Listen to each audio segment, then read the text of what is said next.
So hello guys, welcome back to my channel once again, and today's topic is related with some facts.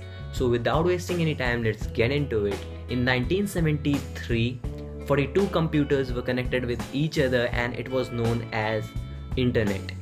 Earl White was the first person to stream his video on internet in which he was playing piano.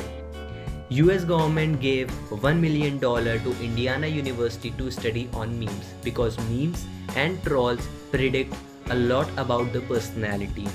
There are certain words which have different meaning in the word of internet. For example, mouse potato. It is a kind of a person who always uses computer and takes a lot of time to execute any program. Fluid Concept and Creative Analogy was the first book sold by Amazon in July 1995. Initially, Amazon was a book selling website. Estonia was the first nation to conduct elections via internet in 2005.